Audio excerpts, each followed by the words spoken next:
Welcome to the PP Show, where the D-Gens come to have discussions. Here at the PP Show, everyone has a voice, no matter how long you've traded in the markets. We love all opinions at the PP Show, and we hope you do too. Always remember this show is mainly comprised of opinion, speculation, and entertainment. So sit back, relax, and enjoy the show, you dildo enthusiasts. God bless Teddy and G-Merica. One last thing, always remember, talk is cheap.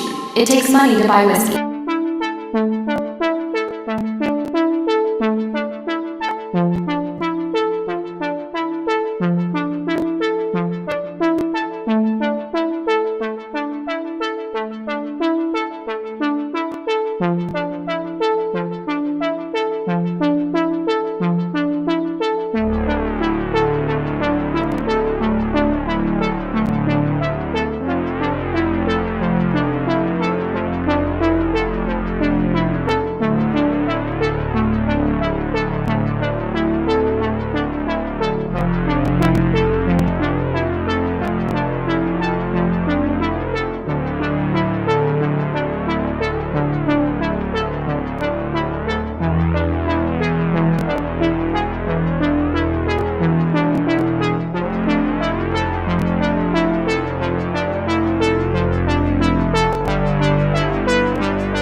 Fellas, how the fuck you doing this afternoon, man? Sorry if I sound a little bit sick still, man. I have a very, very bad cold for the last week, man. So wanted to show up here on a Monday, man. So again, bear with me. I don't know if it's a very bad nasal infection or what, or if it's a cold or something, fellas, but bear with me this afternoon as we get together again on another episode here of the ThePPShow, man. Hopefully I don't sound too fucked up here this afternoon.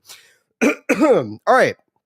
So we got a whole lot to dive into this afternoon. Fox and Flask will be joining us as well. Keep that in mind. There are a couple things we need to dive into. A lot of the talk right now is obviously around GameStop and these bonds, right?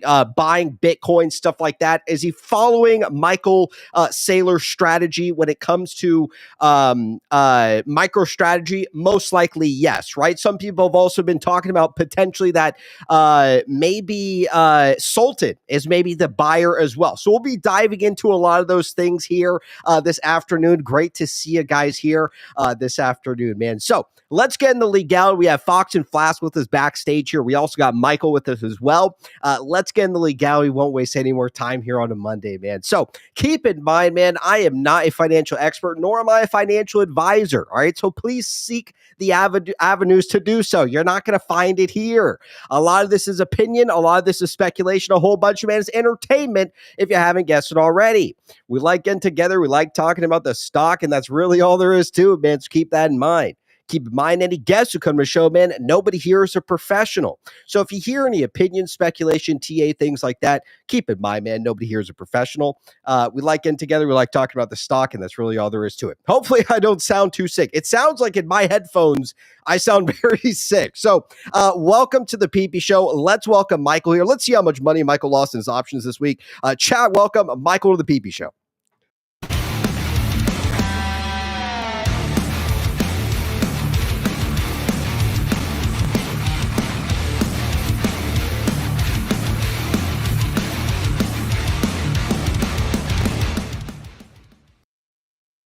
All right, Michael, how the fuck are we doing this afternoon, my man? How you been? I think you're muted. Oh, there we go. I've been really good, really excited. Seems like a lot is happening. I wish Moas was today, but Right. Yeah. there's always tomorrow. I think we all do. Yeah. Today is also a very important day, too, because obviously it marks the end potentially. Okay. And again, we don't really know what's under these seals, redactions, things like that when it comes to HBC, right? And kind of Bed Bath & Beyond. We know that, Kinky had shared on this show many months ago that there was a 2-year window when it came to HBC and also Bed Bath & Beyond in their exchange agreement, potentially for them to get some emerging type of equity if it was offered, right? They would be including the deal up until I think it was the 31st of March of 2025, a 2-year window from 2023. So it is very interesting. Today there could be the potential that HBC is in fact officially out of the deal, right? But again, I hope to dive into a couple of those things obviously this afternoon. But anything you'd like to add, Michael, before we're bringing Fox in, would love to hear it, my man. Yeah. I mean, with my options, I was glad I sold all my short dated options on the run up. I wish I would have sold more. Did you make some money or what? I was up pretty decently. So I just sold all the short dated ones and just sat on the cash, and then it started dipping. And so I bought back in, and then it kept dipping and kept dipping. I was like, wow. It was like really confusing because I was like, dude, these bonds are sold, they're private placements. So it's not like, like the hedge funds can't be, I mean, I guess they could if one, I don't know. It just doesn't, it didn't make sense. The price action did not make sense. Not to mention they literally traded like a third of all the shares in 3 days. Yeah. It Yeah, just none of it makes sense. the volumes were fucking stacked. I mean, the short interest, short volume is like through the roof, higher than it was in 2021. And yet we're not seeing this price action kind of reflect that, right? And I think the main thing is because dark pool activity is way higher now than it was back in 2021, right? Like ever since Gary Gensler came on the scene in the SEC, like they've jacked up these dark pools, and that's why I think that Paul Atkins, when he finally, and I think some people are saying he'd be confirmed in the next 2 weeks. When he comes onto the scene, I think that there's going to be a lot more change regarding what's going on at the SEC and how it's going to impact these dark pools. Because again, these fucking dark pools need to be dealt with, obviously, especially when you're looking at the volumes, you're looking at the short volumes, you're looking at the dark pool data. I mean, millions and millions of orders going through these dark pools, not hitting the lit exchange. That's why you're not really seeing the stock price change really much at all, right? So, but again, around these levels, in my opinion, people should be loading up, right? When it dips to 20, load up. Don't wait for something like 18 or 17 or 16. If it comes, man. But it's already back up to 2250. So, and I think we're going to be. I think once they announce that this they have basically tied up this deal and they have a buyer for this $1.5 billion offering, I think that we're most likely going to see. We're most likely going to see that reflect in the stock price. So anything else you'd like to add? And I'm going to bring in Fox and go ahead, Michael. No, it's just that, like, so they dilute. So someone pays, so they inject basically $29.85 per share into the stock, and then it goes down. It's like, that doesn't make any sense. Like, our cash to share ratio just went up. So I just I think when they do announce that they have the money and what they're going to use on it will rocket. I mean, I think we'll probably have a run tomorrow. Yeah. But I was definitely expecting when they announced, like, because they're supposed to get the money, I guess, today, and so I was expecting there to be a run today. Right. Yeah. I mean, again, last week, nobody really saw it, right? But fuck, if some people would have played puts, I mean, you're talking about $500-$600. You've made $40,000 in some $25 puts. I did not play them just because, like, morally, I don't play puts really on GameStop or any meme stock, for instance. Other pieces of shit out there, sure. Yeah. You know what? Why not? But me morally, no, I don't typically play the puts on GameStop. All right, let's go and welcome Fox and Flask here to the PP Show here this afternoon. Fellas, welcome Fox and Flask.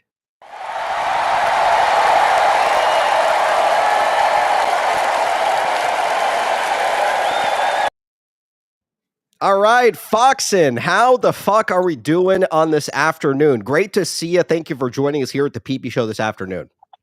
Of course. How are you guys? Thanks for having me. Good, man. Yeah, excellent. Yeah, I think that you wanted to come on to the show today and maybe talk about some of these things pertaining to Michael Saylor, obviously MicroStrategy, and maybe clear up some of this stuff going on regarding what GameStop could in fact be doing. But good to see you here this afternoon, man. Any opinions before we start off in terms of what we see in the last couple of weeks? We're all ears, man. Let's hear it. First of all, I just exercised my calls on PP's shitty immune system.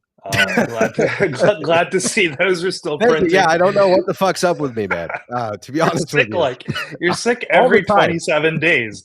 I don't get it, man. Yeah, I need to go back to drinking whiskey. When I was drinking all the time, I was fucking fine, man. I have no idea what it is now, but it's fucked up my immune system for sure. Nice. Well, glad you're feeling a little better. I want to get into it. I do want to say, in terms of opinions, none of this is going to be financial advice. I've been on the show a bunch, obviously, and we've talked, but I've never really emphasized that point as much as I'm going to today. Again, none of this is financial advice because we're going to be talking about some debt and equity instruments that are issued by public and private companies.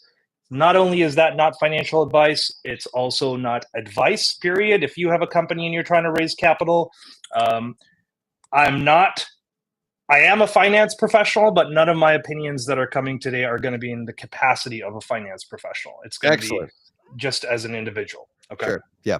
Yeah. And good to see you, Michael. Everything we're going to, my hope is, I prepared a small document for PP to read for you guys. Hi chat, by the way. My goal of preparing that was for it to be very short and informative. And my hope, not my goal, but my hope is that it provides a knowledge base which we can continue to use to speculate, to interpret, to perceive anything that's coming our way. And God, there's a fucking lot coming our way every day right now. Yes, yeah, and I do have that document that you sent me, and also I do have those. I don't know if you also want to cover it too, but I did think that that article that you sent me was really good. The one that highlights why investors are lending MicroStrategy billions of dollars at 0% interest, because obviously, look, you've seen it across the weekend or through the week. People say, well, they're comparing this 0% interest loan essentially with GameStop directly to Sultan, right? But some people, believe that. And if you actually look at what MicroStrategy does, this is the same kind of play here, right? And I was going back and forth with Leroy earlier this week, and he's like, PP, I don't think that, Ryan Cohen's a follower, right? He's a leader. And I agree, Ryan Cohen is a leader, but like all many great leaders, they go to others for advice. And it's not that crazy to think that, at one point he was meeting with Carl Icahn, right? Regarding Bed Bath & Beyond, at least in my opinion. And now he's meeting with Michael Saylor regarding how to do this with GameStop and Bitcoin, right? And he's also met with leaders like Sultan Al-Madid as well. So I do believe that they are building something relatively large here, and it does take a lot of minds to actually execute something as large as what we've been kind of discussing for the last 2 years here. But again, I do want to kind of dive into some of this stuff. I mean, excuse me, wherever you want to start. I mean, we could start the articles. Yeah. We could start the piece of paper here. I mean, where? I think we should start with a piece of paper. But one thing I just want to respond to, first of all, I agree with Leroy. I think you said what he said. But Bitcoin, I see Bitcoin as a commodity like gold. Okay, sure. And I see balance sheets as tangible assets. Right? Okay. Yeah. Cash is a tangible asset. Tangible means physical and real. Right. Mm-hmm. Warren Buffett and other fund managers for decades have specific strategies they've used to build really strong balance sheets. Ryan has followed some of that playbook. That doesn't mean that Ryan is not a leader or that Ryan is exclusively a follower. I think when there is good precedent, and this is something we're going to be repeating a lot today, there's a lot of precedent out there with a C. When there's good precedent, it doesn't make you not a leader if you follow that good precedent, especially if you're following that good precedent and yielding positive results for shareholders in a public company. It's a good point. Yeah. What has Ryan done over the last 4 years? Accumulated a huge cash forward and right-sized the balance sheet. So many people have done that in the past. That doesn't mean Ryan's just following them and he's all of a sudden not a leader, right? That's my point. Right. No, that's a great point. And that's what I was kind of trying to highlight too, for Leroy. And yeah, I don't think anyone's really truly wrong. Okay. So we can start off here with this sheet here. So this is something that Foxen wrote up here. We'll go ahead and break it down, section by section. So, debt/equity instruments. It says convertible senior notes, structure debt security convertible to equity common shares at predetermined, terms. It also says priority senior status ensures higher repayment priority than other debts in default. It says features lower interest rates than junior debt, potential equity upside via conversion, and we have dilution risk upon conversion. Use cases common in startups, pre-valuation, and mature companies seeking flexible financing. Pause. Sure. So PP, I'd love for this read to be, I think it's going to be short, but I'd love for it to be interactive and educational, especially for the audience. But I'll just stop you right there. Does that make sense to you? Yes. Yeah, it does. In terms of these like convertible senior notes, yes, it does. Cool. Anything from those bullet points do you need any further context on? No, it's pretty straightforward. I mean, what kind of like a convertible senior note is here. And one thing I want to add too, obviously I know you're not too big when it comes to the tinfoil stuff like that, but please go ahead. These convertible notes, what we did see is Sultan Al-Madid post himself in a fucking convertible, right? I mean, for God's sakes, like I think that there's a high likelihood that maybe, just maybe, he could in fact be the buyer on the other end of maybe these convertible notes. I mean, what is your opinion on that, tinfoil aside or not? Because again, these guys just seem to pop up out of nowhere last week or a week and a half ago. We haven't, some people are saying, oh, they've come in to quote unquote grift this community. I don't believe a bunch of that bullshit. I think that they've been kind of brought in for a reason on this deal. Obviously, we saw Ryan Cohen and also Alamadid and another person pictured in a photo together. And shortly afterwards, all of a sudden, Sultan just starts jacking everyone's tits, right? And he's coming in fucking convertibles, man, with a fucking goddamn cigar. I mean, I'm putting two and two together here, and I'm thinking that maybe he is, could be the buyer. I mean, where do you stand in terms of that? I would love to hear, what your thoughts are on that. Yeah, spoiler alert. Padre Mongol on X asked me a bunch of questions, and I'll let him and I'll answer those questions at the end. But in brief, and I'll expand on this later, I promise. In brief, I definitely think it's high probability. I'm a very probabilistic thinker. Sultan is at least one of the participants in this round. Okay, and he's a serious guy. I know people are questioning not necessarily if he's a serious guy, but whether his X handle is real or not. I know it is. I won't say why and how I verified that. I know, PP, you've individually verified that as well. Yeah. Nobody needs to take my word for it. Also, it doesn't fucking matter, in my opinion. Sure. But I will say I do think he's a participant in this round, and I'll expand on why later, for sure. Gotcha. Sounds good. All right. Yeah. I mean, please take it away. Someone in the chat here said, let him speak, PP. All right. My apologies. We'll let Fox. No. I want this to be conversational.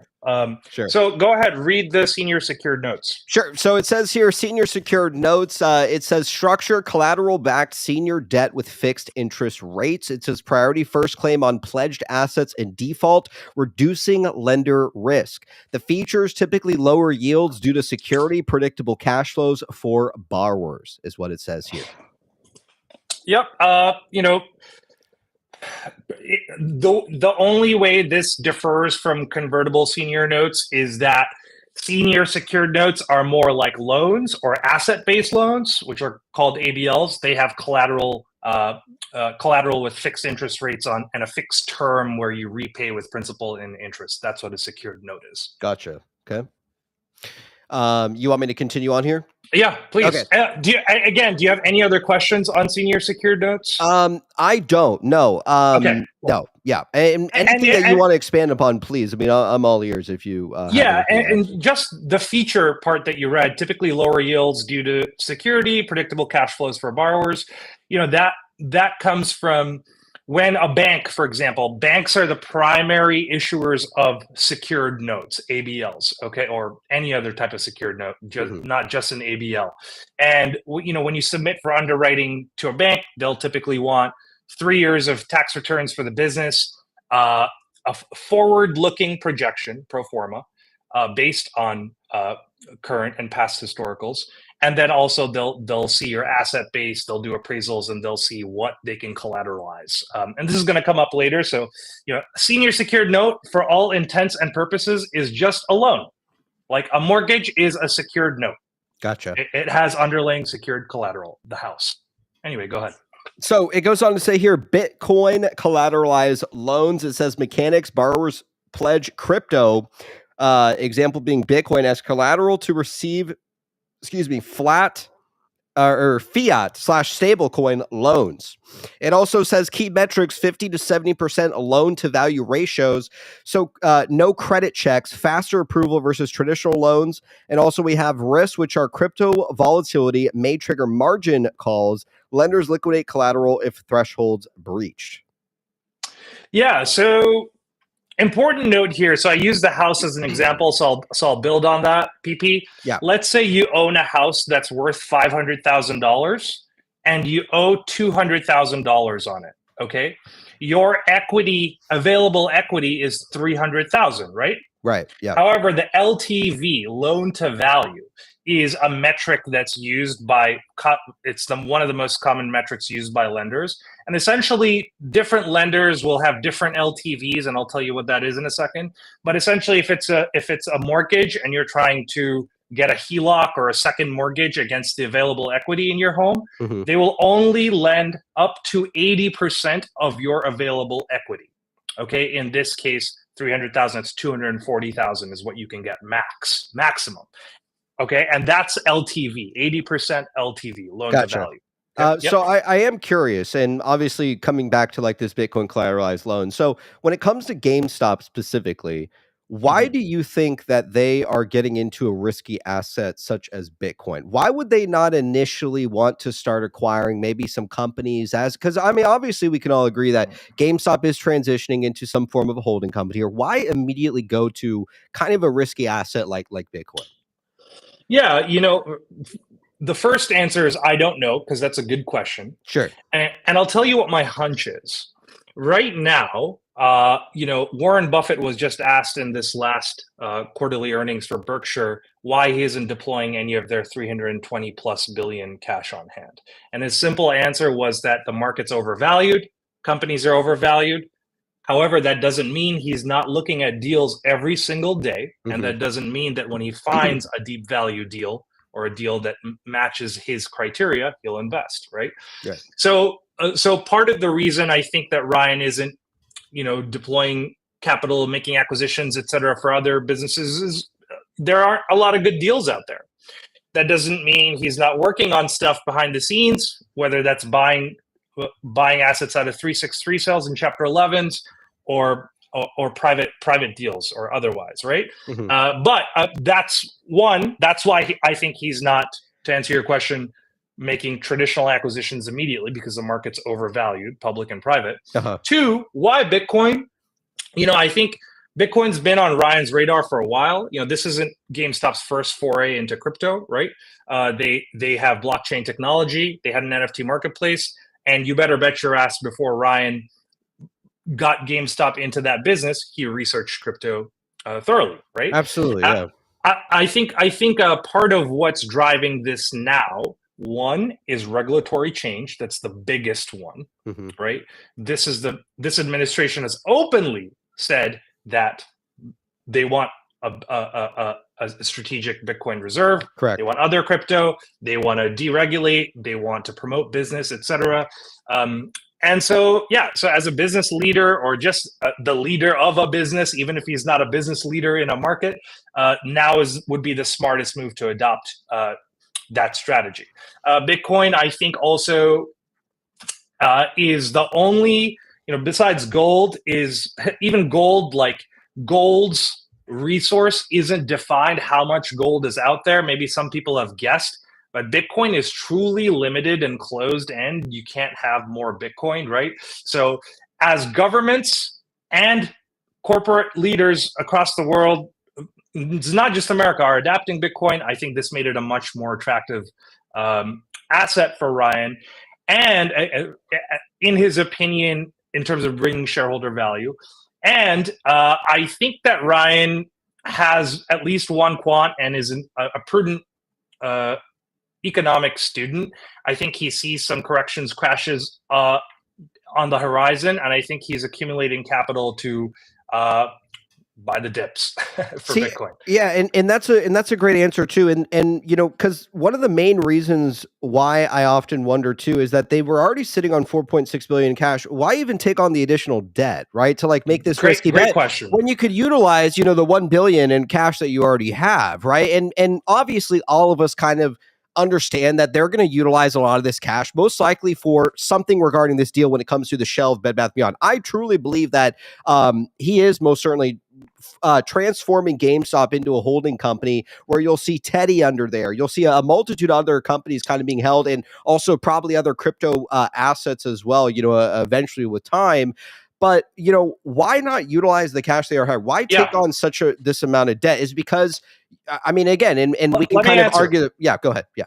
Let me answer. So, sure.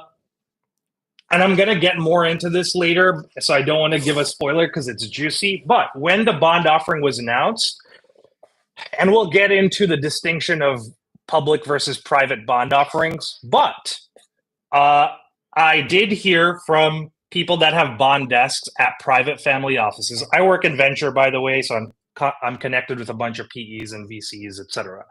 I heard from two specific in text, and PP, I can show you proof later. Okay. People that run bond desks that said not only was the offering receiving a lot of attention and was getting pre-orders to the tune of being oversold 3 to 5x the actual offering, right? GameStop gets to actually pick which investors, right? But here's the specific answer.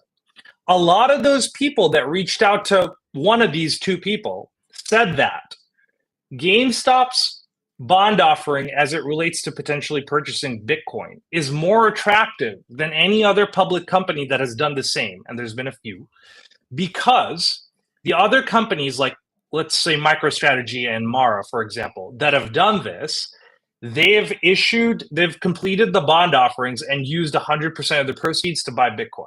Okay. And those companies didn't have extra cash reserves outside of what they raised. Why GameStop is a more attractive, GameStop's offering is a more attractive offering, is they're saying, hey, we have $4.75 billion in the bank that will act as a security, as a cushion for the volatility that Bitcoin sees, right? So if Bitcoin dips to 56K, let's say you're invested in two companies, company A and company B, both have everything is equal about the companies except one thing. One has 5 billion cash on hand, one has 0. Okay. Both do bond offerings. To me, as an investor who works with accredited investors and other institutional investors, I would always recommend for them to look at the one that has that security versus the one that doesn't, right? So this is actually good financial engineering. This is intentional. They're not using their cash reserves intentionally because, again, I think Ryan sees a lot of volatility, not for GameStop, not for Bitcoin, but for the broader markets coming up. Everybody's talking about there's a crash correction happening in the next 30 to 60 days, a lot from inflation, tariffs, etc. Right. This is happening. This is going to happen, right? There's going to be adverse effects on the economy. And Ryan is not using any of the cash on hand, also not diluting shareholders immediately. He's accretively diluting by saying we have this cushion. So if we buy Bitcoin at 80K and it drops to 55, don't worry. We got you. Yeah. Gotcha. That's really it. Very interesting. Doesn't that make sense for you? Wouldn't you? Yeah. It does. Like business wise, I mean, sometimes, when and again, we don't run these large companies dealing with billions and billions of dollars a day, right? Like some of these guys do. But these guys are way over our level. And again, like how you kind of break it down and piece together, it does make a little bit more sense. So yeah, I mean, from a business standpoint, it does make sense. And I'll get into the later, once we're done with this, I'll get into the reduced dilution risk that they've engineered into their offering, which is really smart in my opinion. But let's go ahead. Preferred stock offerings. Yeah. So preferred stock offerings, it says hierarchy, priority over common stock for dividends / assets subordinate to debt. It also says features fixed / cumulative dividends, limited / no voting rights, hybrid debt equity characteristics. We also have market role, attract yield seeking investors while preserving issuer control versus common equity. Yeah, I mean, so listen, preferred stock is very, very, very common in startups, private startups raising capital from PE, VC, et cetera, private family offices. The reason is that it offers the holders fixed dividends and a higher claim on the assets than common stock. This is something known as liquidation preference. So for example, if you have a company and that's worth $1 million, and you sold some preferred shares, let's say for $100,000, and you get acquired for $2 million, it's that 10% of preferred shares, they're going to get their initial investment, their initial 100K, plus 10% of their equity proceeds from the 2 million sale. So they're actually going to make, if they just had 10%, they would make 200K if you sold for 2 million, right? But because of that liquidation preference in that preferred stock, they'll make their initial investment back, the 100K, plus make 200 on top. So preferred stock, that's why is super for seed investors, angel investors, very, very common. Gotcha. And someone on the chat here too, they said, can you explain what it means to be oversold in the context of a bond offering? Does it change the bids or is it just first come, first serve until the offering is sold out? It's a great question. And I think it's a private offering, right? So they already have I think it's going to one buyer, or could it theoretically go to multiple buyers? It could go to 1,000 buyers. Okay. There's gotcha. there's some language somebody pointed out that it mentioned buyer in singular form in the news release. So maybe, man, it might be one buyer, Okay. but I don't know. And in terms of oversold, it's just they haven't actually sold it. It's just it reflects demand and promise. So like sometimes bond desks will issue IOUs to people wanting bonds, and there's something called convertible arbitrage, and we're going to get into that. But the other answer is I don't know. I'm not a bond expert. I pride myself in having a network of experts for things I don't know. So any information about the specific bond offering, I actually got from talking to my two guys. Gotcha. I don't know, to answer your question, I don't know what it means when a private bond offering is marked as oversold at a bond desk. But just remember, a private bond desk for a family office or whatever, it's not plugged into the market where they're not like selling those for GME, right? They have their own network of clients they cater to, right? Mm-hmm. So for example, if you have one bond offering, 5 people can pledge the full amount of that bond offering, and you as a bond desk can accept their order and mark it as oversold. And all you have to do when GME says, no, I'm going to select this one guy, PP, you just give their money back. Or if there's any other security there, if you're like, oh, if I don't get this, I get my money back plus 3%. That's very common. Gotcha. So that's kind of how that works. Yeah. Okay. So we have perpetual preferred stock offerings. It says key distinction, no maturity date, dividends continue indefinitely unless called, benefits permanent, capital for issuers, stable income for investors, and we have conversion options. Some include strike prices for equity conversions similar to the convertibles. Yeah. I think pretty self-explanatory. Gotcha. ATMs, everybody knows ATMs. You don't have to read that, but I just put it in there. Yep. Strike preferred stock offerings. Go ahead.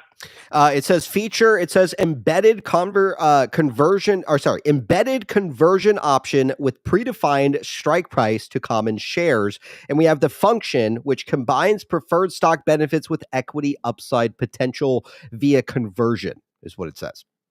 Yep, and preferred. Basically, it's similar to the convertible.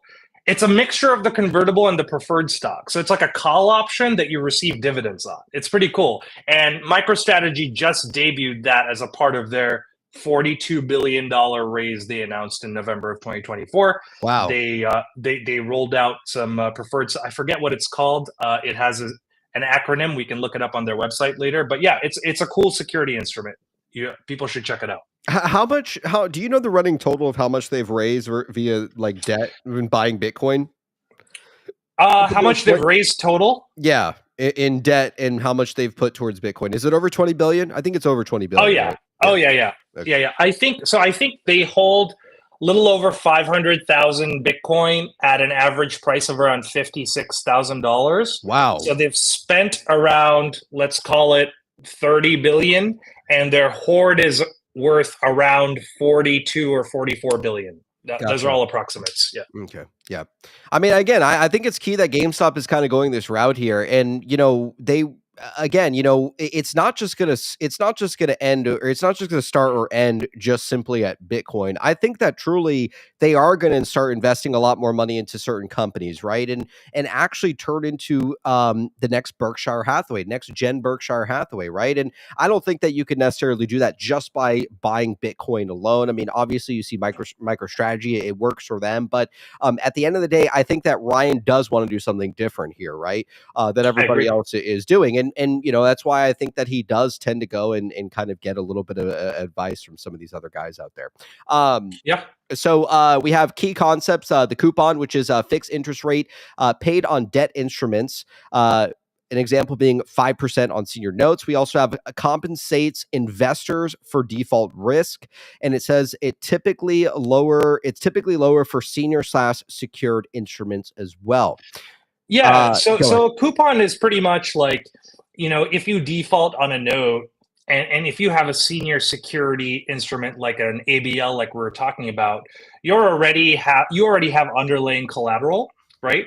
But if you don't have a senior position, like we saw in Bed Bath's bankruptcy, when you have second, third, fourth uniform commercial code positions on the company liens, it works in a waterfall system. So the senior position creditor seizes the collateral, sells it, applies it to their principal balance. If there's anything left over, it goes to second position, goes to third position, etc. So oftentimes when a company already has a stack of debt, like MSTR does, junior creditors or junior notes or subsequent notes will have coupons that give them, let's say, 10% of the cash on hand of the company. That's like a separate collateral, pretty much. But so and you can get pretty creative with how you couponize, how you create that, and the company gets how you couponize, and the company gets to choose. The issuer gets to choose. So it's a cool instrument. Excellent. Real quick, we got Scott Schiller out there with the 2. Shout out to D Squad listening party on X platform. Right on.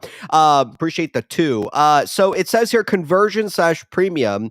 It says extra value of convertible securities over immediate conversion value. Example: convertible note price at $1,200 with $1,000 conversion value has a $200 premium. It also says here, it says represents compensation for optionality, critical in calculating payback periods. This framework balances debt safety features, seniority collateral with equity growth potential, conversion options, while catering to diverse issuer needs from stable financing, perpetual preferreds to crypto-based liquidity solutions. Yeah, this is similar to what I was telling you about with you sold your business for $2 million example. Some people have liquidation preferences or conversion premiums where it's like, hey, if you get acquired or this happens or that happens, what I'm lending you or the money I'm investing in you has a conversion premium of 1.2x. For example, in this example they used here, convertible note price at $1,200 with a $1,000 conversion value. Gotcha. It just guarantees a return for them, and so it works both as an upside and also risk a hedge for a downside. Like a lot of startups don't make it, So yeah. Excellent. So some metrics/terms. The company uses 3 key performance indicators, KPIs, to access the performance of its strategy of acquiring Bitcoin in a manner it believes is accretive to shareholders. BTC yield, BTC gain, and BTC gain is what it says here. BTC. The last one is BTC dollar gain. Gain. Yeah. Yep. And it's worth noting that these are not like traditional SEC, FINRA, or like traditional metrics that go on a balance sheet. That's why Saylor created his own set of metrics that he wants to standardize for any company or institution or anybody adapting a Bitcoin strategy. So this is something he made. This is something you can track on their website. You can see the formula. It's pretty cool. Want people to check it out. I don't want to get into it too much, but essentially BTC yield represents the percentage change in the ratio between the company's Bitcoin holdings and its assumed diluted shares outstanding over a period. Assumed diluted shares outstanding includes basic shares outstanding plus all additional shares from the assumed conversion of outstanding convertible notes. So if a convertible note is going to increase the share count in the future, it assumes that and essentially gives you a ratio. And that not just convertible notes, preferred stock, any of the debt and equity instruments we covered just now, BTC yield assumes that in its equation to kind of give people a ratio in terms of the change of Bitcoin holdings, like its current value versus the assumed diluted shares. Gotcha. BTC gain, very simple, number of Bitcoin held at the beginning of a period multiplied by the BTC yield for that period, hypothetically expressing the change in Bitcoin holdings or the change in value or change in quantity. BTC dollar gain is the dollar value of the BTC gain, actual dollar value of the change in the BTC held, calculated by multiplying the BTC gain by the market price of Bitcoin at the end of the period. I don't want to talk too much about these, but I want to know, one, these are just my summaries from Strategy's website. On MicroStrategy's website, there is a tab called Notes. Okay. If you go on Notes, it explains these in high detail. Like high these KPIs detail. that you're talking about here? Yep. All of these three things we just talked about, plus Bitcoin NAV and MNAV, which I am going to talk about. But I recommend, it's like a 6-minute read. For any GameStop investor, if you don't want to be confused by the route that I think Ryan is taking the company in as it pertains to Bitcoin specifically, we need to know these terms. Yes. And, so Bitcoin NAV, this is a metric calculated as the total number of Bitcoins held by the company on a specific date, multiplied by the current market price of one Bitcoin. So NAV, net asset value in general, is just total assets minus total liabilities. This is a Bitcoin version of that. And PP, if you want, you can post this document wherever, whenever, et cetera, if people want to read it or save it just for future, whatever. And similarly, MNAV, this is a multiple of Bitcoin NAV, calculated as the company's enterprise value divided by Bitcoin NAV. Enterprise value is the sum of the market value of all outstanding common stock, total indebtedness, and the notional value of perpetual preferred stock, etc. Basically, in layman's terms, Bitcoin NAV is used to see if Bitcoin is increasing, let's say 10%, but MSTR's price is up 20%. They have a 2x NAV, right? Or a 2.1 or 2.3 or whatever. So it's a really fun metric, and it depends on the financial engineering that the underlying company has put into place. And it presents a value proposition to investors that are deciding on, in this case, whether to invest directly into Bitcoin or directly into MicroStrategy, right? Gotcha. Yeah. Yep. So that's kind of it. And for the terms, I got to run, so I want to go through some questions that people submitted to me. But again, PP, if you want to post this, or even just like, you don't have to post this document, even just the terms, anybody that wants questions, like just slide into my DMs. My name's on screen here, Fox and Flask, my handle on X. Happy to chat with you guys, etc. But again, I can't emphasize enough, as we go into this journey, even if Ryan's acquiring 10 different companies and just 10,000 Bitcoin, we need to know what's up with these terms, because it's going to be crucial in us, because it's crucial for me when I value my investment in GameStop. So let me ask you this before you get into some of the questions that you had that some people had posted to you. Do you think that this is, in fact, a Kansas City shuffle? I mean, everyone's eyes are focused on GameStop right now and Bitcoin. Not to say that obviously they're not going to obviously utilize this money for Bitcoin. They have submitted, Larry Chang has posted, what they're planning to do. And they've kind of highlighted this. I know that for sure the money will be allocated to Bitcoin. That's what I'm saying. What I'm saying is, in terms of the Kansas City shuffle, obviously they've raised debt so that they could make this move, and now they have obviously the 4.6 billion in cash that they could utilize for a merger and acquisition tomorrow. I mean, do you think that in terms of the Kansas City shuffle, everyone's eyes are focused on crypto and Bitcoin and GameStop, and then they're gonna, before they even buy the Bitcoin? So what I'm trying to say is, do you think that before they buy the Bitcoin, they're gonna make acquisition news first before they do that? Potentially. Yeah, okay. Potentially. I'm curious for sure. what you think, about that. Yeah. Good question. And it's a great way to kick off the question sections, because somebody asked something similar.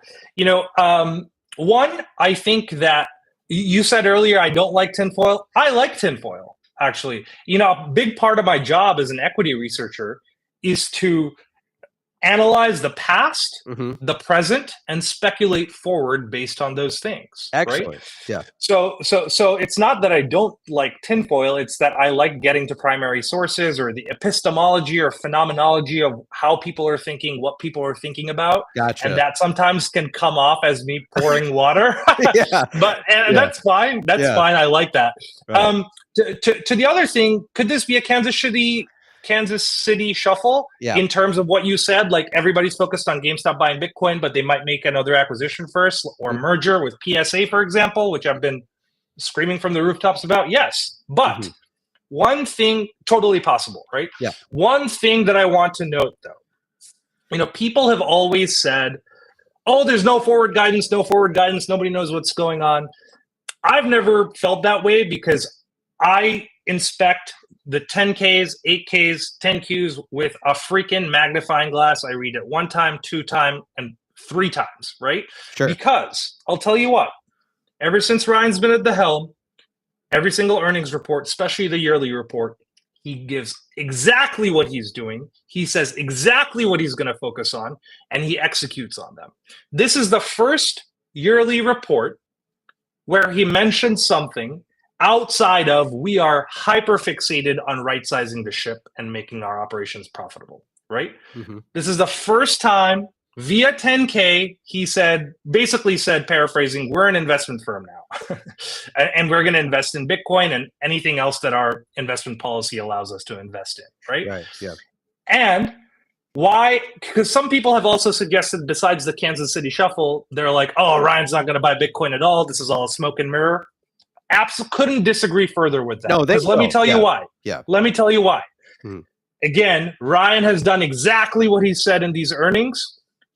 This is how he communicates with shareholders. If he was not interested in Bitcoin at all, he would not be saying Bitcoin 3, 6, 7 times in earnings reports, right? Yeah. That's where my conviction lies, in that we are going to see this round completed probably tomorrow or there's nothing that came out after hours today, right? No, nothing that has come out. I think it's they plan to have this private placement or this private offering completed. Is it? I thought it was the 7th. Second. Completed by the 1st. Okay. Yeah, completed by the 1st. By tomorrow. And this, so the notes will. Sorry. So for the 7th, it is. Let's see. I have it open right here. That's for is that for the extra additional 200 million? Yes. Okay. All right. That's what it was. Yeah. So I believe so. Don't quote me on that. Just read that for yourself. Anybody watching? Gotcha. Yep. Okay, but yeah, go ahead. I was just going to say, because the main reason I asked you that is because obviously, and you brought up PSA too, which is a good timing as well. Nat Turner actually came onto the board too, and he still does not have shares in the company. He's a board member and he hasn't been given shares. And I think it's primarily the reason being is it's not because they're buying Bitcoin. It's because they're going to perform a very large merger and acquisition, at least I believe, right? Something that will send the fucking stock price up so high, okay, that they cannot give Nat Turner shares right now, right? And that's what kind of where I'm at. Yeah. And he's been on the board for a multitude of months now, man. We're just sitting here. Listen, you don't add someone. You don't add someone of this profile to your board just because your company is collaborating with theirs. Good point. GameStop has had key. Back in the day, Ryan Cohen used to follow all of his key vendors on X: Nintendo, Sony, Microsoft. We've never had any people from those companies on our board. I'll just leave it at that. I definitely think that there's something else brewing there. If not a merger, factually, Nat's board position will come up for a vote in June. Okay. And I think the company will have to justify to shareholders why we're keeping him on. So whether that's merger news or something as simple as a more elaborate explanation of the future of that partnership, I think we're going to find out here in the next 2 months what's going on with Nat Turner. Okay. Yep. Take it away if you want to answer anyone's questions out there that DM'd you. Yeah, please. Real quick, somebody asked, why would they need a debt instrument when they already have so much cash on hand? So I answered that earlier. Just to summarize, they want to maintain their net asset value. Mm-hmm. Because if they spent $2 billion of their current cash on hand, their NAV goes down. even though Bitcoin adds to the NAV, they're, doing this maintains their net asset value, actually increases their net asset value.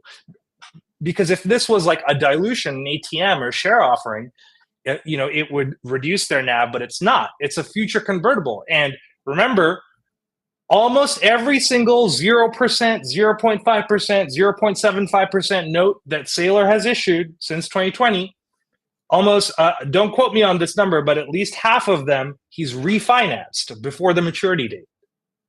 Okay, this refinancing a note takes that future dilution off the table too. And you can do this in many ways. If it's just Bitcoin, Saylor has never sold any Bitcoin allegedly, but if he bought Bitcoin back at 20,000, if you take $100,000 to buy 5 Bitcoin, and then all of a sudden that 5 Bitcoin is worth $500,000, we call it, take some profits, take your initial investment. He can sell 1 Bitcoin, pay off those notes, and never have to dilute in the future, right? Right. So it's a really, really clever financial engineering. And by the way, every single equity and debt instrument we discussed that MSTR has issued, pretty much all of them over the last 3 years, GameStop has been slowly sneaking into their earnings reports that they are able to do and issue, FYI. So anyway, but really that's the reason for why aren't they using the cash in hand instead of using a debt instrument, right? They want to maintain NAV. Also, they want to provide security to potential institutional and private investors in the way I described, where company A has 5 billion and is buying 1,000 Bitcoin. Company B has 0 billion and is buying 1,000 Bitcoin. You would obviously want the more security, especially when the world economy is this volatile, right? So any institutional investor, whether you have oil money or it's JP Morgan money, I don't really care. Security is security when you're looking at an investment, right? Mm-hmm. Mm-hmm. So is Ryan bluffing on the Bitcoin purchases? I think I just answered that. I think absolutely not. In my opinion, to me, 10K's earnings reports are Bibles. What Ryan says in those, I listen to. Contrarian to that, for every single opinion I've said today, I reserve the right to change any and all of those opinions when new information is presented. I'm extremely dualistic by nature. I'm extremely probabilistic by nature. All I can do is assess the past, see the present, and try to look forward, right? So anyway, how do you think other potential events like mergers, acquisitions, partnership, or substantial revenue streams might play into the strategy? Great question. PP, you're alluding to this. He's building something different, right? I think he is, yes. Not just MSTR. And the simple answer there for everything we've talked about, going back to the last question, actually, when you have a core business that's that's cash flowing more, let's compare GameStop to MicroStrategy. MicroStrategy's core business it's like 500 million in revenue, right? GameStop's core business, 4 billion in revenue, expanding going forward. Allegedly, they're going to try to increase revenue at some point, specifically with partnerships and increased allocations. It's mergers and acquisitions, right? Grove has very silently acquired 2 companies in the past 4 weeks. Nobody's talking about that. I was not even aware of that. Yeah, Grove is not on my radar right now for some reason. We need to talk about it more.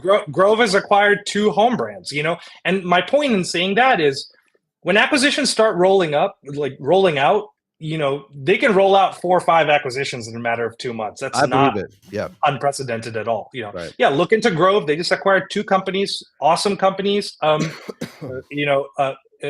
Anyway, so the answer to the question of how other potential events play into the strategy is to investors, both retail investors, institutional investors, private investors. Otherwise, it's a more attractive core business when they when they have a diverse core business. It's a more attractive investment when they have a diverse core business that's cash flowing, right? Mm-hmm. That's really it. And then Padre Mongol asked a few questions. He said, Padre, I saved his stuff. What's up, Padre? He said, who bought the bonds? Was it one or many? Was it hedge funds that did not have hidden shorts on GME BBBY? I don't know who bought the bonds. There's reference in the news release to buyer singular, but I don't know if that's literal. I've seen bond offerings like this have 100 participants. I've also seen it have 2 participants. It could be anybody. There's really no way to tell. I think it's Sultan. I think it's pretty obvious it's Sultan. I think Sultan has at least a chunk, if not a large chunk. Yeah, go ahead. So you're saying that they put in offers. Is it possible, and Larry Ching said hedge funds hedge, right? So let's say you're a hedge fund and you put in an offer. Would they have already preemptively hedged, given the fact that they think they're going to get that convertible? Potentially, and FYI, hedge funds hedge. Sometimes they hedge for their clients. And what do I mean by that? Michael's private family office could reach out to a hedge fund and say, hey, I'm interested in these bonds. I'm actually working with Ryan Cohen directly to buy these bonds. I want you to perform some convertible arbitrage with the money I have invested in your fund. Okay? And convertible arbitrage is very well known. You can go look it up.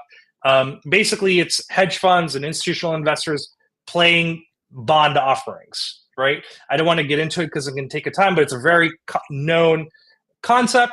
Typically speaking, with MSTR and every 0% or low interest offering they've done, they saw a 50 to 70% of the bond's notional value in short sale dollar amounts immediately. Okay, immediately. But we saw day. way more than that, right? Oh, yeah. So I'm just wondering if we got way more than expected. If they're thinking, oh, maybe 2 people are going to be interested total, and then it was at least 4 to 6, whatever. Yeah. Oversold. And then it's totally. Because there was you never know. 100 million trading volume. That's a lot. Yeah, and the other thing to note too is I don't know much about the swaps. I'm not educated or informed on that data, but I think there's something also coinciding, and not all the volume we saw is just from the convertible arbitrage. Yeah, I think something else came together. Yeah. I do think it's interesting though that just if Ryan timed this with something else. Obviously we know a super cycle is coming up in late April, early May. I think we're going to see some very explosive T30, T+35 action. But we'll see. What else? I got to run in 2 minutes, PP. All right. But how many shorts were opened up as a hedge on the bonds? I don't know. But I will say short volume, not short interest, short volume, since the offering on the 27th was as high, only previously as high as it is now was in May of last year and January 2021 steams. Okay, so I don't know how many were opened up, but there's a lot of fucking short volume. Do you think real quick? Do you think that a lot of the shorts have as their collateral Bitcoin? Do you think if the short, say Ryan announces the merger with Bye Bye Baby or just DK Butterfly, and the shorts have to get margin called, do you think they're going to be dumping their Bitcoin? What percentage of them do you think are having Bitcoin on there as a collateral? It's a good question. I don't know, but it's an interesting question because I think it's part of Ryan's strategy as some of this other stuff is unfolding internationally and nationally. So, for example, the yen carry trade, basically bullet swaps or whatever you want to call them. For people that don't know, people took advantage of the 0% borrowing environment in Japan and bought U.S. securities and Bitcoin and a bunch of stuff like that. Now that Japan is increasing their rates, they're going to have to do what Michael just said. They might, at the risk of getting margin called, they're going to have to liquidate that collateral, pay back their loans, and if there's a deficiency balance, they have to come up with it, right? So I think this is actually part of Ryan's timing on why he's doing this now, because somebody else asked, well, why didn't he buy Bitcoin 6 months ago or 3 months ago, et cetera? I think he knows it's about to unwind, and when some of this happens, if some of these hedge funds or institutions sell their Bitcoin, the price is going to go down.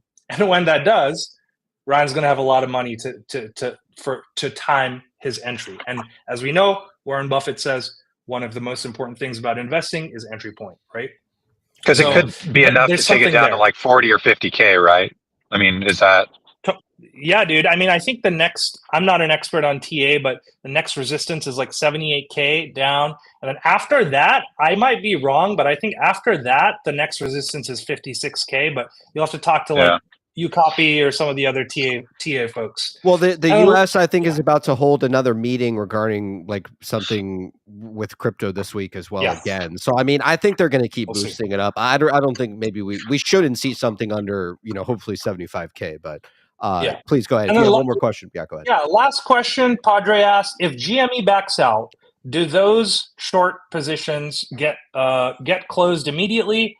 And if so, how would that volatility affect the long-term hidden shorts we know are out there? That's a good question. In theory, if they close, it'll affect price discovery, I'll just say. In terms of the long-term hidden shorts, it's an interesting thing. So one thing I want people to urge to look into, a lot of people were saying some weird shit about, I don't even want to get into the drama, but weird shit about, oh, it's 0% because he wants to offer it to Muslims, etc. Not true, guys. Seriously, not true at all. Just look at all the 0% convertible notes that people have offered, other publicly traded companies, including Tesla, SMCI, Supermicro, Mara, Twitter prior to privatization. Very common instrument. All right. And it's important to note the 0%, that's set by the issuer, and they're able to ask for 0% money because to balance that, they're giving them a higher strike rate, like a call option, right, in the actual underlying equity. So look into some of that precedent. There's a lot of interesting stuff there, but yeah. Yeah, and just to add it as well, I mean, you can even see it with MSTR. I mean, you see it time and time again that they've been offering these like 0% interest rates. So I don't think primarily that's the reason why it's 0%. I think that he is in fact going off of his again, like what kind of worked for MicroStrategy. Now GameStop's going to do it. Obviously GameStop may do it in terms of how they're doing it, but they'll probably put their own spin on it. I think it is a pretty good guess. So anything else you'd like to go ahead, Voxen, please. One last thing he said, affect the long-term hidden shorts we know are out there. I don't know. That's a really interesting question to me, Padre. If you're listening, I will say with precedent, Tesla, this is reported, not confirmed. And one thing important to note with all the precedent out there for 0% convertible notes, pretty much none of those companies ever announced who the buyers were. So in terms of setting expectation, I would not expect GameStop to come out and say, Sultan bought our notes. We'll probably never know. Oh, wow. Okay. I wasn't aware of that. Yeah, but okay. All right. But the interesting thing about that is Michael had commented on one of Sultan's post jokingly, and the next day it was like, oh my god, what's going on, right? Yeah, he told him it was 1 day of oil. Or Omar told him that, I think. No, Michael was like, 1.273 billion or something, and turns out next day that was fucking cool. Crazy. That was good. That was wild. That was hilarious. But what I'll say, what I love about convertible notes, guys, personal opinion, it's a great way, especially the way like MSTR and now GameStop is doing it. It's a great way to bring in people that would otherwise have the same incentive and motivation of a 10, 15, 20% equity investor without actually being an equity investor. So if you want to, let's say, partner with Nintendo and PSA and Sultan Al Madin, right? Mm-hmm. Instead of having them buy 5% of the company each on the public markets, split that offering between them. And now these three companies have a shared interest in expanding your business in Japan, in Qatar, anywhere else that they can, anyhow that they can, because they're going to get paid if they do. Right? And they don't have to file any 13Gs, 13Fs, 13Ds because they don't own any of the public. So it's a brilliant way to partner with people. Brilliant way to partner with people and bring them in without having them go buy your shares in the public market. Yeah. Well said. That's really it, guys.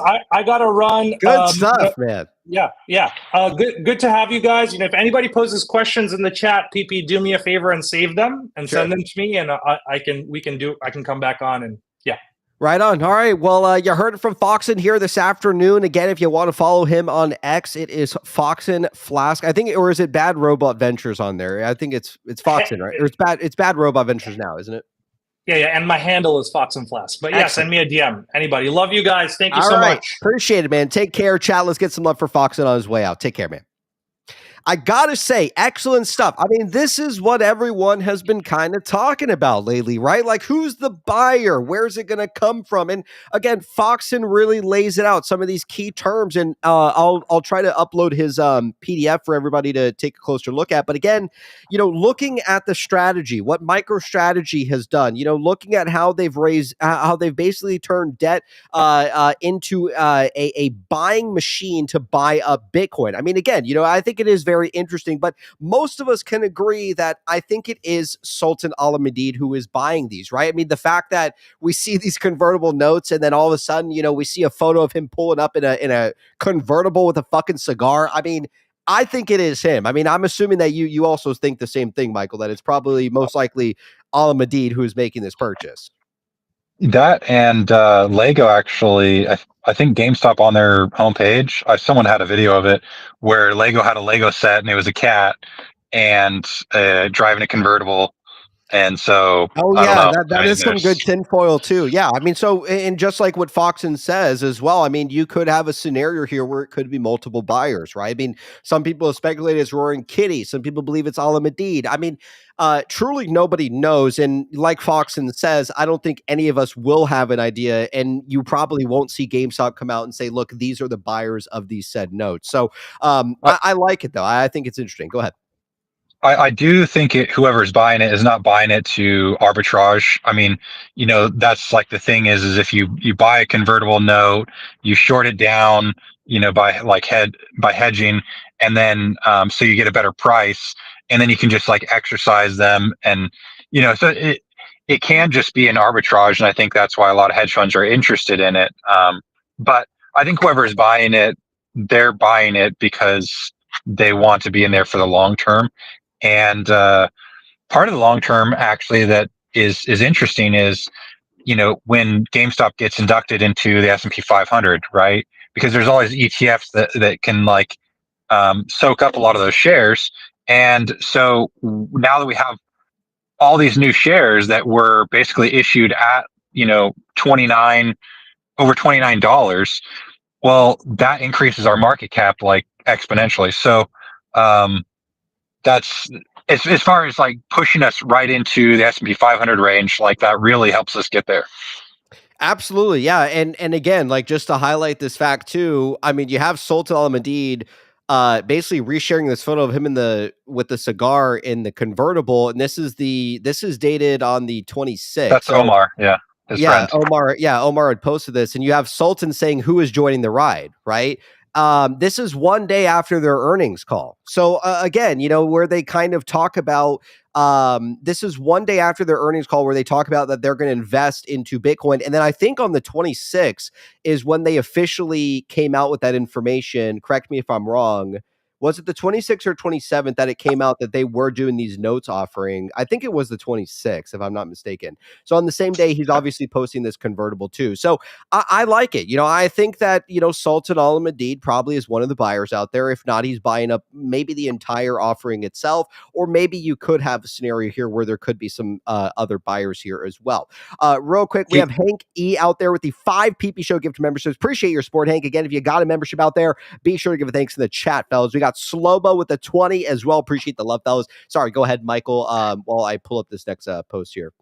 So just kind of figuring out who all the players are. It was interesting because Al-Madid said, who do you think is one of the major investors in XAI, right? And so they, Omar was like, oh, it's the guy who manages, I think he manages the sovereign wealth fund of Saudi Arabia, right? Mm-hmm. So it just seems like really like all the Gulf countries are, they don't want to stay as just like an oil producing country because they're like kind of, I don't want to say a one trick pony, but that was like their only, like the vast majority of the money they generate is just through oil. And so they want to move into the tech sector.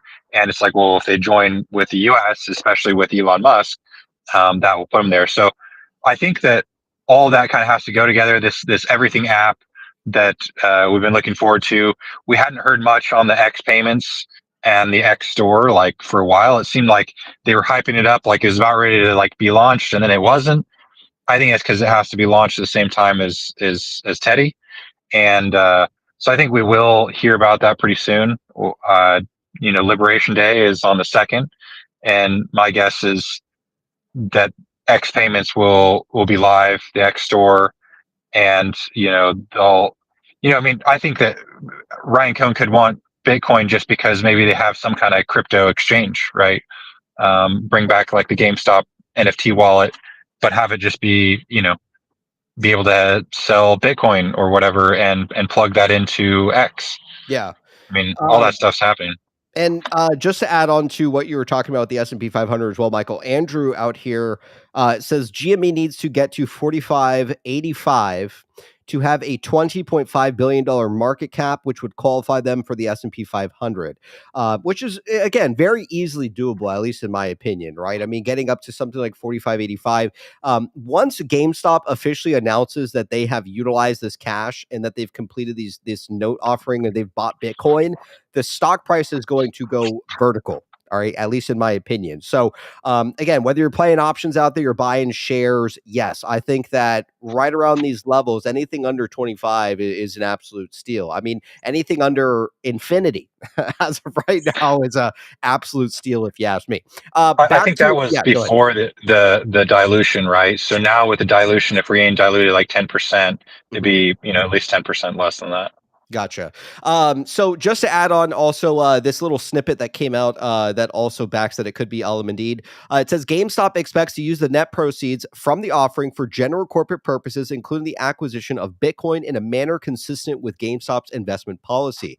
It goes on to say neither the notes nor any shares of Class A common stock issuable upon conversion of the notes, if any, have been or will be registered under the Securities Act or any state security laws, and unless so registered, may not be offered or sold in the United States, okay, very key, or to or for the account or benefit of a U.S. person. So I think what they are saying here is that these are not being sold even in the United States themselves, which again connects you to possibly that this is in fact Sultan Al-Madid who is buying these, right? So again, a very important snippet piece within that. It says absent registration or an applicable exemption form or in transaction not subject to the registration requirements of the Securities Act and other applicable security laws. So I think they are in fact highlighting the fact that it is no one in the United States, right?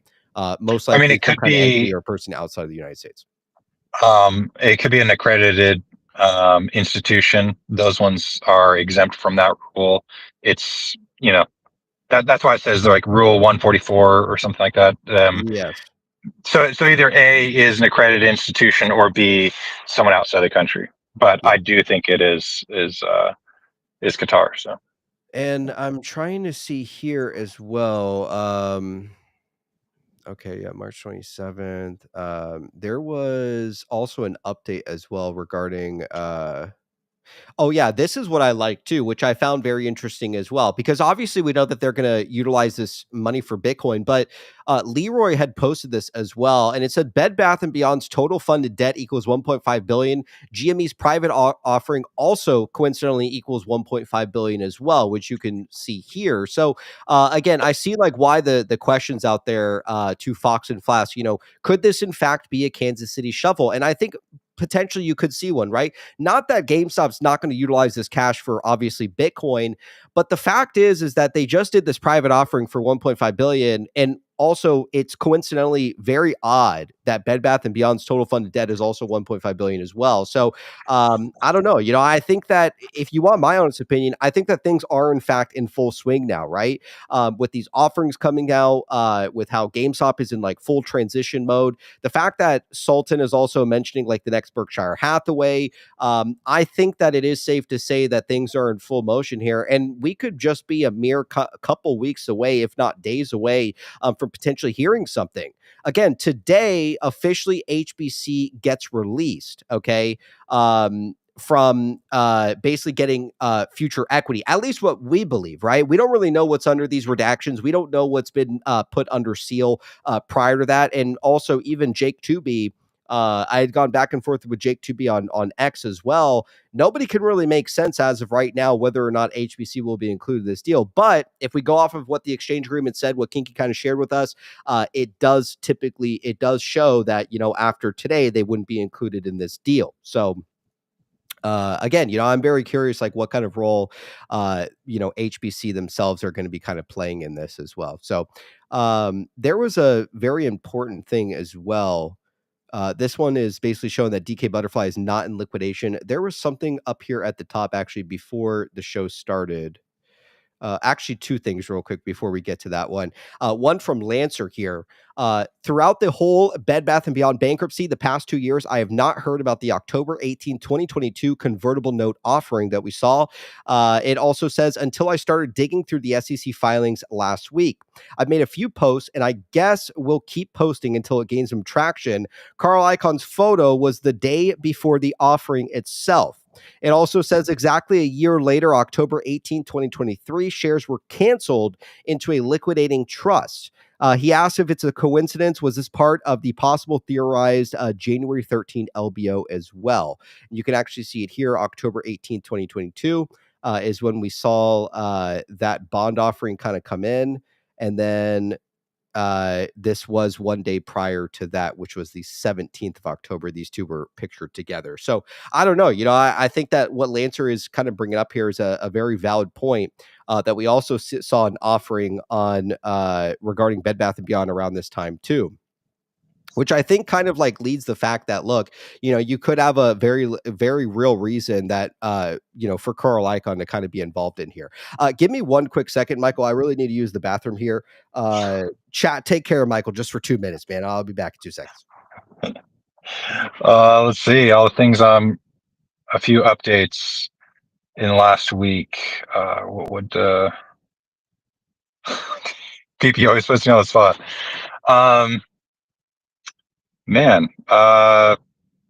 Court dates. When is the next court date? Oh, I mean, they have until the 15th to. I don't know. I kind of until the Sultan came around, I was just not expecting literally anything till 420 for the X store, X payments, and just the court date where the bondholders who have that extra claim, they're trying to pretend like they're class senior secured, admin priority, but like they have until the 15th to submit what their evidence proving that. So I was not expecting anything until then, but I think Jake says that the bondholders, it's possible we can get something without them getting paid first. There is ways they can just like basically gift everyone like a warrant or something. So I don't know. I am very excited for the movement. I think as far as like price goes, I wish I had money to buy the dip because like the how easy it was I knew GameStop was going to go from 25 to at least 28 or 29 pretty easily. I wish I would have sold more there, but it's going to go from 22 to 25 a heck of a lot easier than that. So not financial advice, but I think once it does make its move, it'll go way higher than that. But it is definitely exciting time to be investing in GameStop. Well said. And there was also some updates too. There was actually a new docket that came out as well, which I want to hit real quick here. You guys should be able to see this on their screens. It says affidavit of service, and we do have some sections listed down here.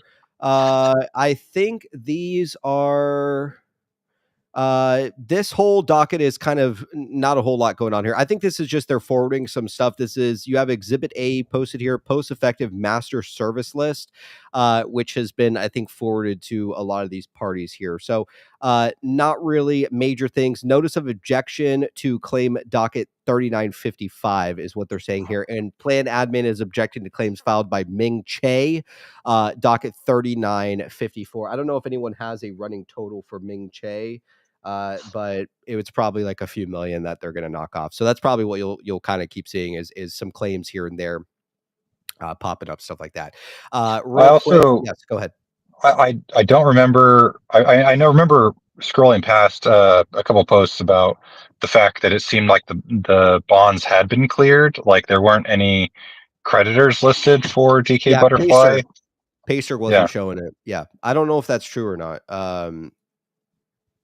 Did you look it's kind into of it a little bit exciting. more? Yeah, so I I didn't think, actually. yeah, so Pacer, I think Pacer is correct me if I'm wrong. I'm pretty sure when it comes to whether it's Kroll or Pacer, that Pacer typically is more updated. Is that Updated. right? Yeah. Or maybe it's the other way around. But typically with Pacer, you can request the information, stuff like that. But it looks like, yeah, the creditors are being listed as zero. Some people are speculating that they've been paid out. I think there was supposed to be a meeting. There's supposed to be a meeting as well tomorrow. So again, I do think that things could in fact be kind of in full swing here, in full motion. And there was one other thing that got updated too right before the show.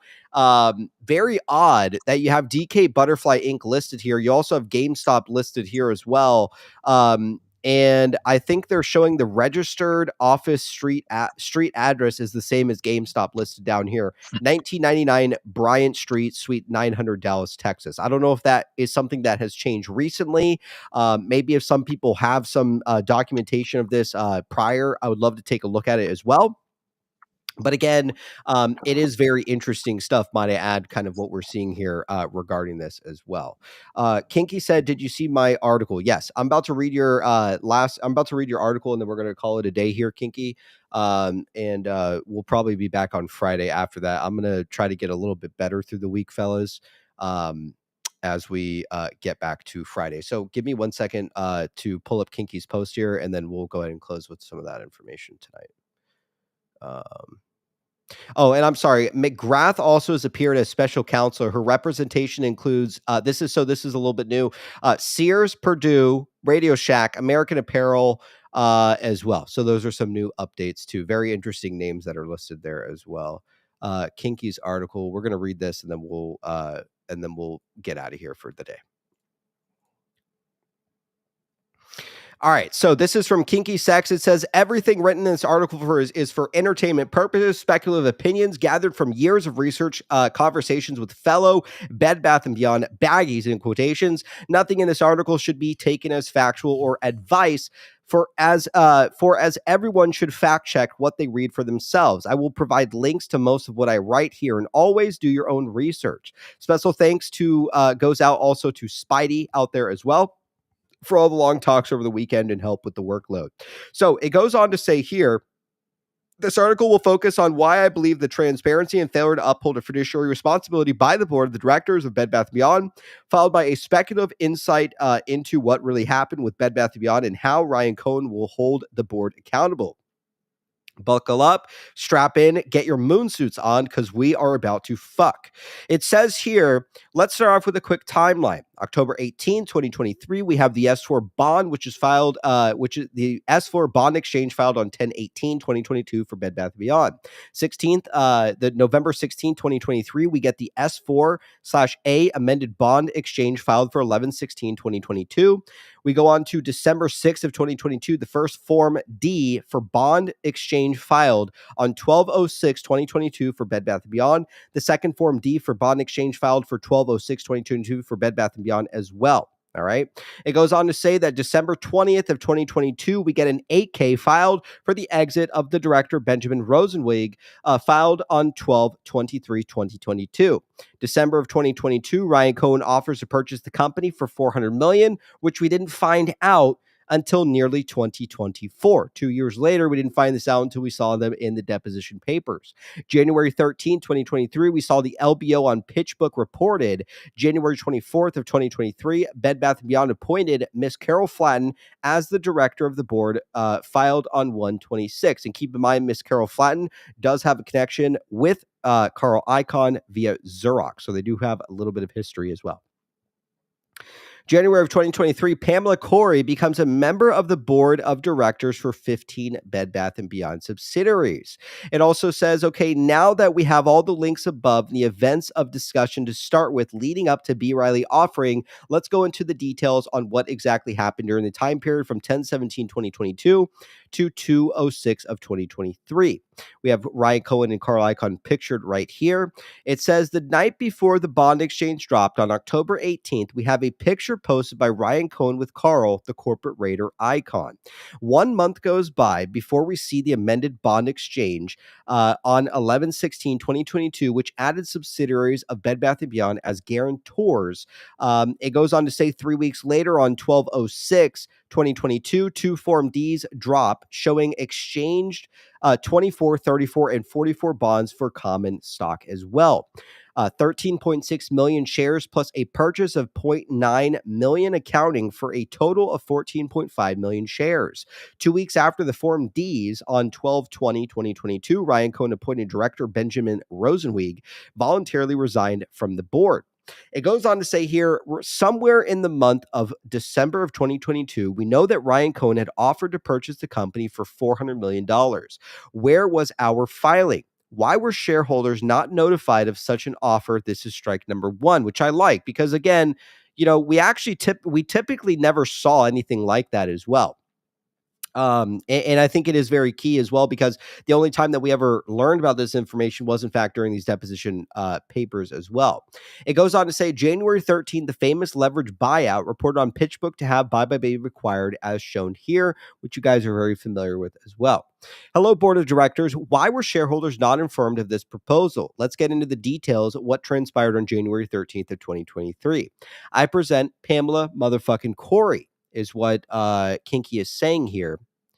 And obviously, Kinky has come on the show and kind of showed a lot of this stuff, this history when it comes to Pamela Corey as well.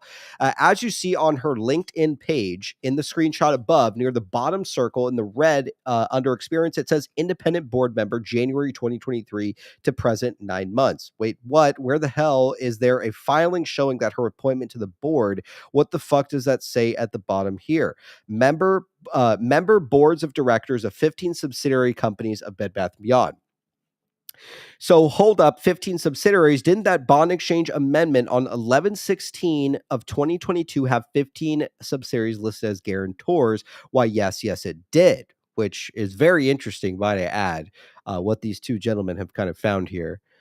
So it goes on to say here, that is mighty interesting. We have Pamela Corey saying that she is a board member for 15 subs of Bed Bath & Beyond and started in January of 2023 on her LinkedIn. We have 15 subsidiaries listed in the bond exchange as guarantors. We have a leveraged buyout reported on PitchBook on January 13th. Boy, that sure is a lot of coincidences. Or wait, are they coincidences?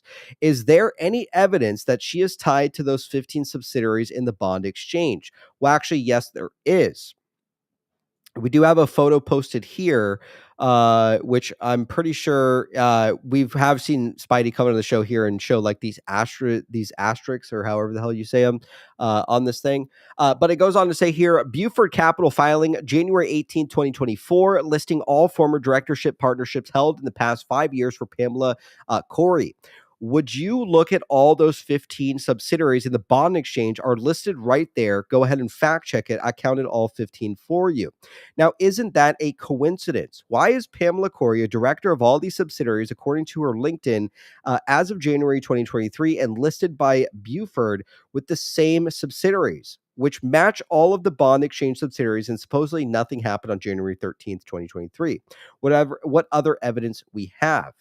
We have a snippet here. It says, on around January 13th of 2023, certain events of default were triggered under the company's amended and restated credit agreement, as it says here.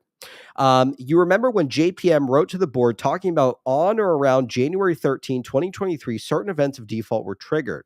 Yes, Pamela Corey remembers. What else do we have? We'll head to the March 30th 8K filed by Bed Bath & Beyond. Go down to Exhibit 10.1, page 4, and you actually will find an agreement for co-assignment for memo merchandise dated as of January 13th by and among Bed Bath & Beyond, Inc., a New York corporation, Liberty Procurement Co., a New York corporation, Bye Bye Baby, a Delaware corporation, and Harmon Stores, a Delaware corporation, as consignees thereunder, and Restore Capital, BBB, LLC, a Delaware limited liability company, as a co-signer thereunder, is listed here. a co-assignment agreement from January 13th, 2023. Man, that is a lot of coincidences. Now, this is the strike number 2 by the board of directors of Bed Bath & Beyond. Why were shareholders not informed? It says that now to wrap up part 1, there's what the fuck? Now to wrap up part 1 here, let's cover a few things real quick. Sorry, I had a brain fart there. AC Johnson's PP said we won many times. We won September of 2023, fellas. All right. And it will all make sense very soon as they fucking run this goddamn thing. Now to wrap up part 1, it says, let's cover a few things real quick. As you saw above from the Buford screenshot, the first line under the list highlighted in yellow, noting that entities mark within what is this? It says 11 times 11, it looks like. Filed for bankruptcy below. I guess it's some kind of like asterisk or something. I'm sorry. It's an asterisk, okay? Filed for bankruptcy below here, trust only no one, has made a simplified list for you to look at. And you guys probably remember when Spidey would come on the show and kind of show this here. Freeman Project with the 2, still no payout cash for equity for Bed Bath Baggies. All right, well, it's coming, Freeman. I want you to keep up that energy when it happens, man, all right? So as you guys can see this, you do have these with the asterisks. Okay. Very, very important to keep in mind here. So as you can see, the 5 of the subsidiaries plus Butterfly 37 LLC did not file for bankruptcy. Which is also, what is also interesting is that Butterfly 37 LLC, what's that? Look here. We have a filing that's attached here for Butterfly LLC. This is dated 9/29 of 2023. Okay. Very key. So it goes on to say, notice on 9/29/2023, Bed Bath & Beyond California Limited Liability Company was amended to Butterfly 37 LLC. Now, why is a subsidiary that filed for bankruptcy having a name change to Butterfly 37 LLC, and Pamela Corey is showing up as a director of that entity on a Buford filing? I mean, if this was simply a liquidation, there is nothing, then why on 9/29/2023 plan confirmation date is the name being changed? Wouldn't all the directors have been dismissed with the plan confirmation? Also, why is California Limited showing up on the PCR reports with a final decree of December of 2026? Shouldn't it say Butterfly 37? See below. And we have this snippet attached here. All of these companies here, here's your respective dockets for them: 2814, 2813, 2812, 2811, 2810, 2809, 2808, 2807. They all have an estimated decree date of December 31st of 2026, okay? They also have this attached here. It says the plan admin cannot currently anticipate with any degree of certainty when he will file an application for a final decree for the debtor's Chapter 11 cases. Accordingly, the date is set for December 31st of 2026. Okay, just a mere placeholder, might I add. Okay, 2813, we also have it listed down here in that docket as well. Okay. Freeman Project with the 2 says, warms my heart that the sum of Bed Bath Q baggies are starving. All right, well, we're going to eat real soon, all right? And we're fucking goddamn hungry. We're coming for all of it, Freeman. It says very interesting stuff, right? Also, why is Pamela Corey and Carol Flatten at Bed Bath & Beyond in January of 2023 didn't SUGov laugh off bankruptcy on April 14th of 2023? It says, I want you to have this context for when we hop into the B. Riley B. Riley deal, and why I believe there was a little dilution to our share count in part 2 of this article coming tomorrow. Excellent. We will cover that one on Friday. Like I said, Kinky, excellent work as well on that post. Spidey as well. Big credit to you out there. And also, a lot of the DD writers who have been writing up quite a bit of, their own thesis lately, right? Jake 2B is kind of back writing up some stuff. You got Sal out there too. Multitude of other guys out there putting it together. I think it's very soon, fellas. I think that we did the long waiting fucking part 2 years ago, right? I mean, now is the time where it all comes to fruition here. So again, maybe it's a few weeks away, maybe it's days away. Nobody really knows, but they do have a creditor meeting tomorrow.